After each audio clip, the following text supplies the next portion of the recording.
had this page in my sketchbook and I decided that it really needed to be finished off, so I wanted to make it into a nice painting.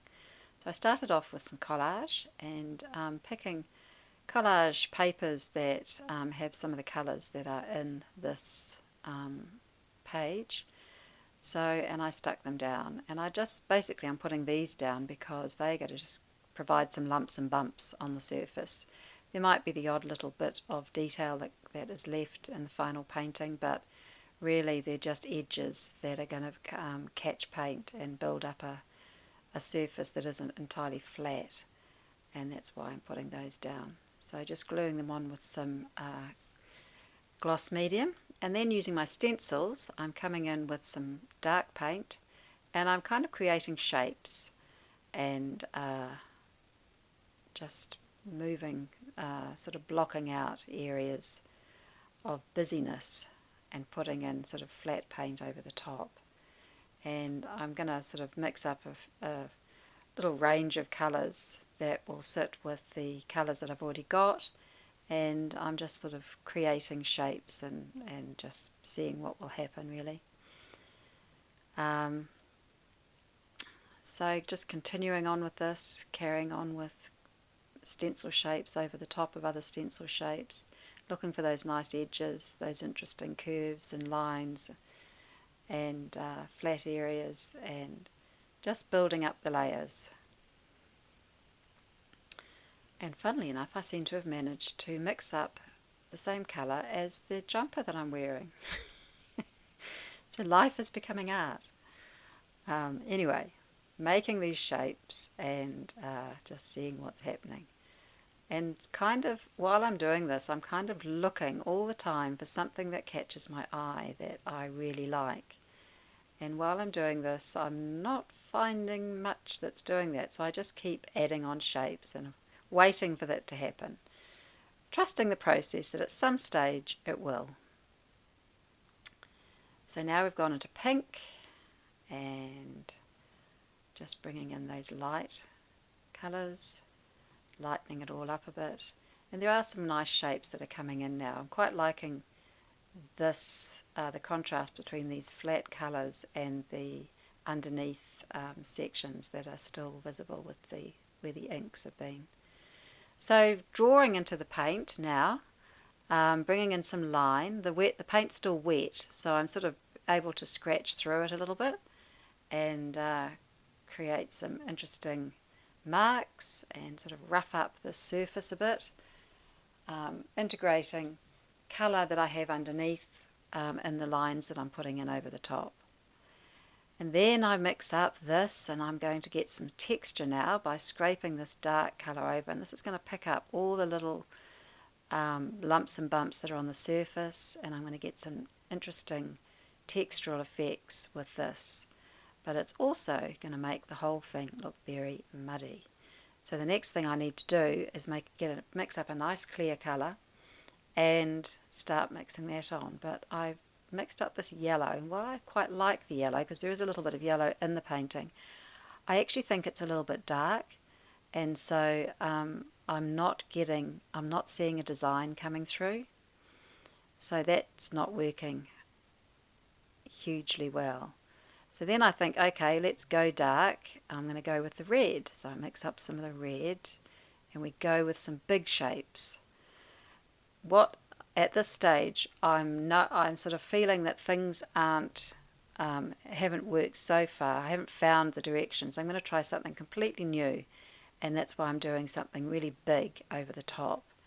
And now I'm sort of finding some texture, working back, disrupting some of that surface, but still feeling that it's really messy. It's really ugly, and I'm not even loving that red colour.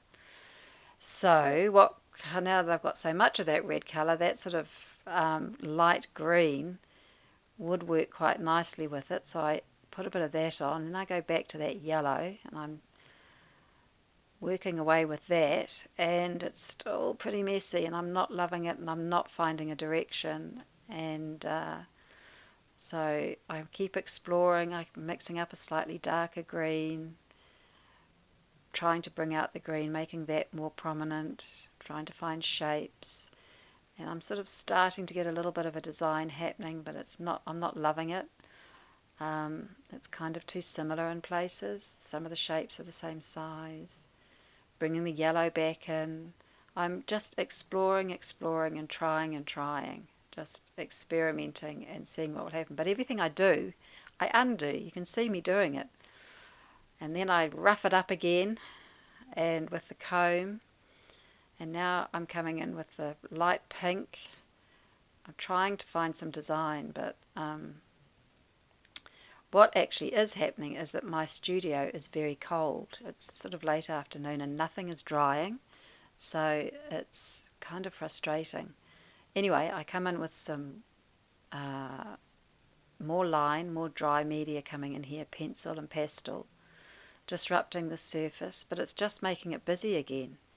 And so back in with the green, and at some point I'm getting a little bit frustrated by this stage.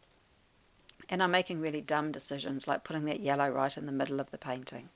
So I leave it and I walk away and, in my frustration, come back to it the next day.